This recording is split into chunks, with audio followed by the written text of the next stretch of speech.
Why are narcissists so easily bored? That's what we're talking about today at queenbeing.com. Let's get going. My name's Angie Atkinson, and on this channel I offer free daily video coaching to help you discover, understand, and overcome narcissistic abuse in toxic relationships. I like to call it toxic relationship rehab. Does that sound good to you? If so, hit that subscribe button and let's get going. So why do narcissists see life the way they do? Sometimes they have perfectionistic tendencies. So as a result, they find themselves being concerned about everything being just right, perfect.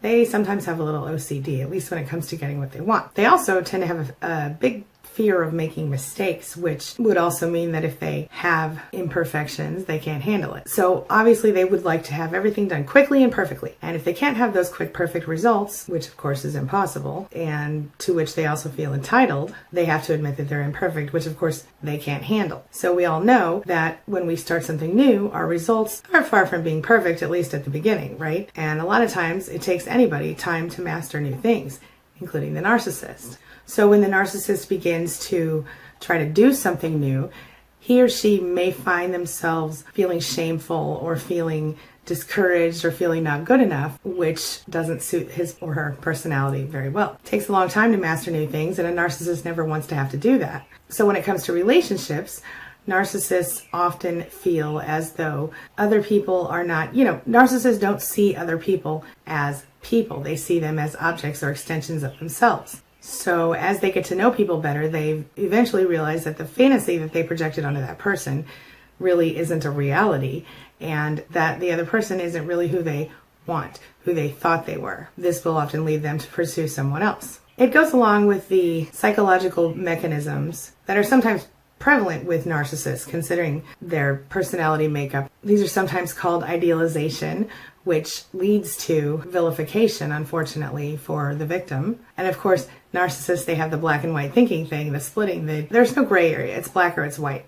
Plus, they need narcissistic supply, which includes praise and validation from everyone around them, especially their primary source of supply, but also and often other sources of supply. Plus, narcissists are typically attracted to dramatic situations and conflict, whether consciously or otherwise. This sometimes leads to the other party, the victim, the supply, not agreeing with the narcissist's narrative of how the situation really is, which of course then leads to a quick fight. The narcissist starts a quick fight, which then gives him or her the opportunity to discard the supply and to head to more interesting, newer things.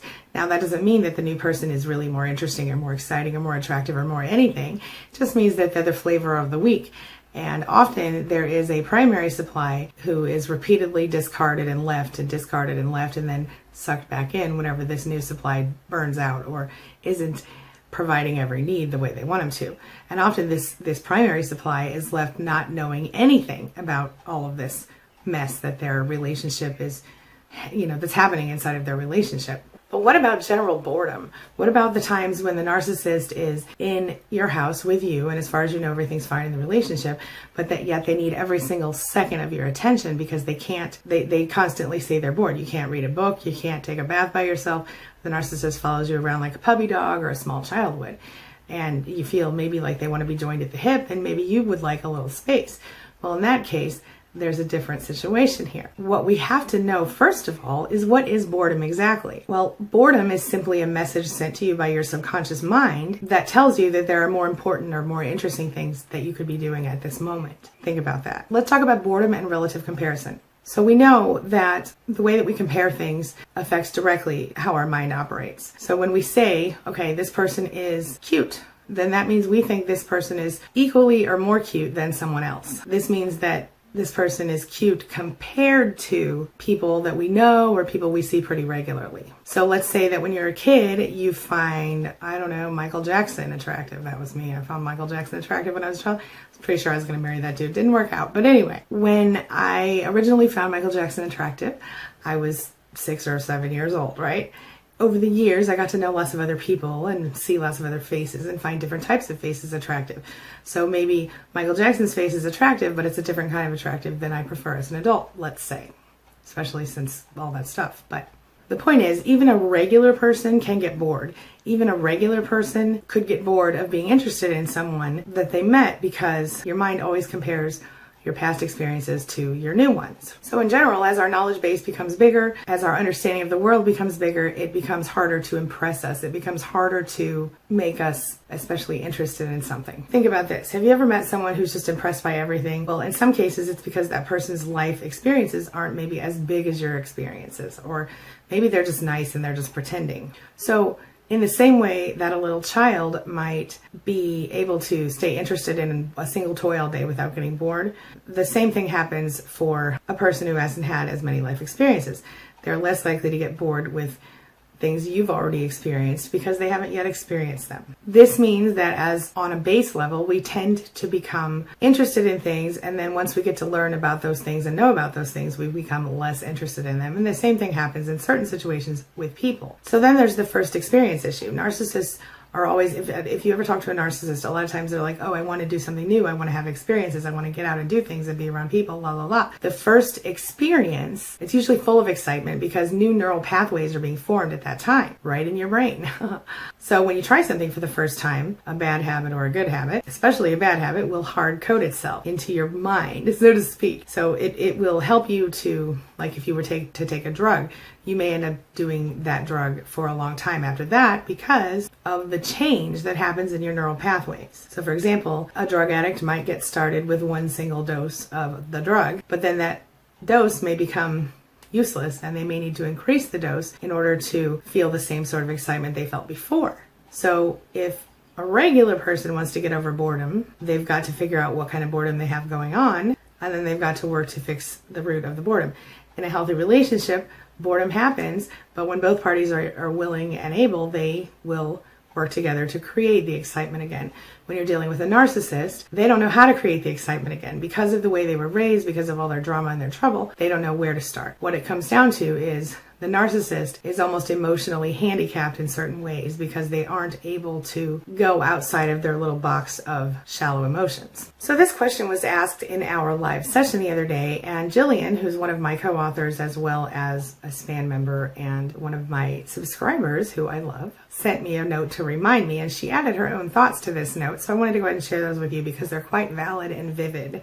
And they kind of go along with what I've just said. First of all, she says she thinks they are trying to fill the void of not having empathy or being different from other people.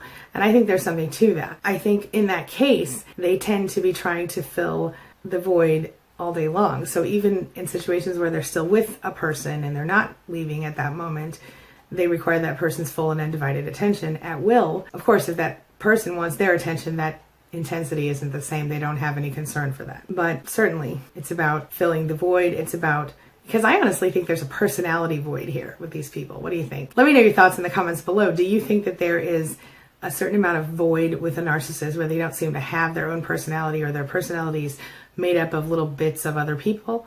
Tell me what you think below. Another thing Jillian says is they're seeking attention by doing outlandish things. Absolutely true. Totally agree with that one. And I think that it's very clear that narcissists are attention seeking in every aspect of their life. So that makes total sense. And I think on that same note, with the seeking attention by doing outlandish things, we have to go back and remember that their neural pathways aren't healthy and right because of maybe what happened to them in the past, or for whatever reason. They don't have the ability to feel natural dopamine, the feel-good hormone. They don't know how to feel happy about things.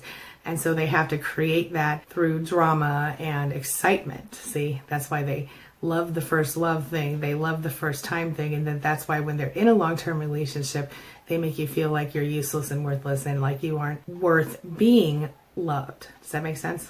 And like Jillian says, they operate more on their reptilian brain, the lower brain stems, and they follow their impulses and urges more than the average person does. Of course, the fact that they have no empathy certainly does not detract from that urge. The lack of empathy and the basal reptilian brain behavior certainly leads to an abusive person when we're dealing with narcissists. Sometimes Jillian says they aren't bored, but they pick fights.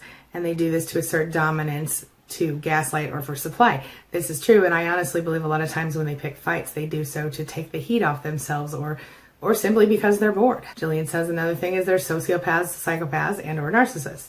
Absolutely. And of course, because often narcissists have comorbid personality disorders, this can change the way their whole brain works. And that could be another reason that they're dealing with boredom. And of course, mental pathology. And then last but not least, Jillian says they do wild stuff because they can. Totally agree. So what do you think? Here is the question of the day. Question of the day. The question of the day is, why do narcissists get bored so easily? And have you experienced this? Have you experienced not being able to get a second to yourself because the narcissist was bored, or being left because the narcissist was bored with you when you didn't expect it? Let me know your thoughts in the comments below. Let's talk about it. All right, that's all I've got for you right now. Have a wonderful day. Thank you so much for being a part of my day and a part of my life. And hey, thanks for letting me be a part of yours. It really does mean a lot to me. I'll see you soon. It's my mission to teach others what I know to be true. You really can create the life you want. Take care of your body, take care of your soul, nurture the real you, and introduce him or her to the world. Be comfortable in your own skin and in your place in this world. Take your spot, take it now, and the universe will take its cue from you. You feel me? If so, subscribe to my channel. Let's get it done together.